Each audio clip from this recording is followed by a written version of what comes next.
SCA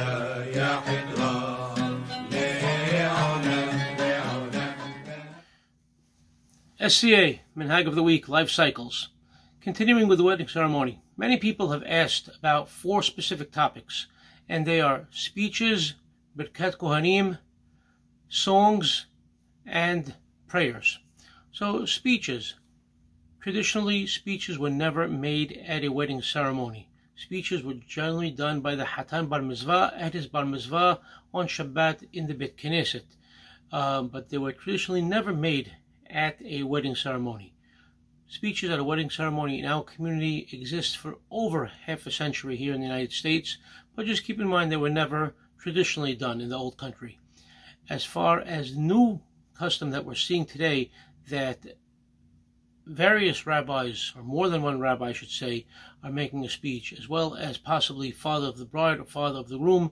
This is something we've never heard of before, and at times it can become one-sided, and sometimes too much praise is thrown on one side and the other side is forgotten about. So keep those things in mind.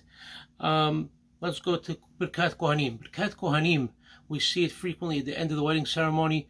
Birkat Kohanim was never done in Halab, nor was it done in almost every Middle Eastern Sephardic community.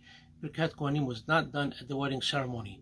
The one exception is the Moroccan community. The Moroccan community would say Birkat Kohanim prior to the reading of the Ketubah, but it was not our custom. How it got into our community, when it got into our community, I've yet to figure out. Also, the recitation of the pasuk from Ruth, Yiten Adonai Teisha Ba'al Betecha, etc., never concludes the entire pasuk, but rather they end with the 2 words Va'aseh Hayil, and sometimes you'll hear certain people saying Va'asu Hayil, but the pasuk is Va'aseh Hayil. Also, we're seeing them call people up, various Kohanim that are related to either side, calling them up from the crowd to come up and say Birkat Kohanim.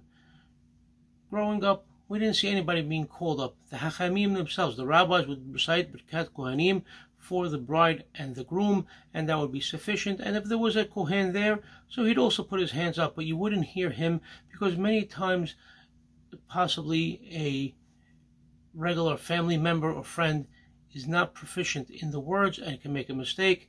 The rabbis that know the words of the beracha, they make the beracha clearly, pronouncing each and every letter properly without any mistakes. The same thing for the pasuk from Ruth, and that's the way it should be done, if at all.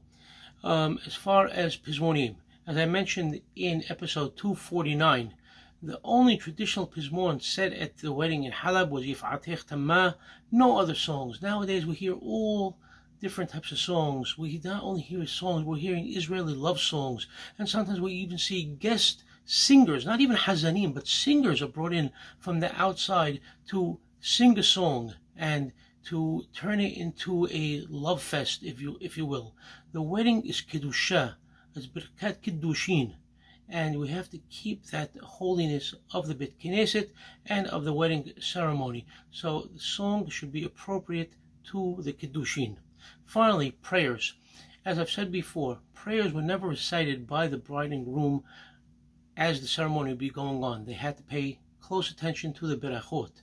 But nowadays, not only is the bride and or the groom saying prayers and they're swaying back and forth and shaking and really not paying attention to the wedding ceremony, but even they have cards out for the guests sitting in their seats to also say an array of various prayers for all different types of situations. This is something that we never heard of before, something that we never seen before. Don't know where it came from and how it infiltrated our community. There's a time and place for everything, and keep that in mind.